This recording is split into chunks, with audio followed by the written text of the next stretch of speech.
পৃথিবীর বুকে আল্লাহ পাক রব্বুল আলামিন ৬০০০ ভাষার মতো ভাষা দুনিয়াতে দিয়েছেন। এর মধ্যে অসংখ্য অগণিত কিতাব আছে। কোন কিতাব ধরতে হলে অজু লাগে না, কিন্তু কোরআন এমন এক গ্রন্থ যে কোরআন ধরতে হলে পবিত্রতা লাগে, অজু লাগে। শুধু তাই নয়, এই কোরআন পড়তে হলেও পবিত্রতা লাগে। আপনি বলেন তো, পৃথিবীর বুকে যত গ্রন্থ আছে, কোন গ্রন্থ ধরতে হলে, কোন গ্রন্থ পড়তে হলে অজু লাগে কি? লাগে না। তাহলে বোঝা গেল কি, এই কোরআনের দাম কোনো সময় কম হতে পারে না।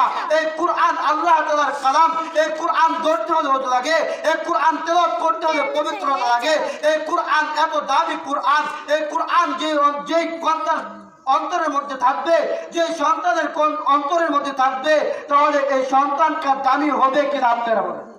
কোরআন যদি রেহানের সাথে, কাজের সাথে সম্পৃক্ত হওয়ার কারণে কাজের দাম বেড়ে যায়, কোরআন যদি কাপড়ের সাথে সম্পৃক্ত হওয়ার কারণে কাপড়ের দাম বেড়ে যায়, কোরআন যদি রাতের সাথে সম্পৃক্ত হওয়ার কারণে রাতের দাম বেড়ে যায়, কোরআন যদি দিনের সাথে সম্পৃক্ত হওয়ার কারণে দিনের দাম বেড়ে যায়, কোরআন যদি কাগজের সাথে সম্পৃক্ত হওয়ার কারণে কাগজের দাম বেড়ে যায়, কোরআন যদি কালির সাথে সম্পৃক্ত হয় কালির দাম বেড়ে যায়, ওই কোরআন যদি আপনার সন্তান, আপনার কন্যা সন্তান, আপনার মেয়ে সন্তানের সিনার ভিতরে থাকে, তাহলে আপনার সন্তান দামি হবে কিনা আপনারাই বুঝলেন।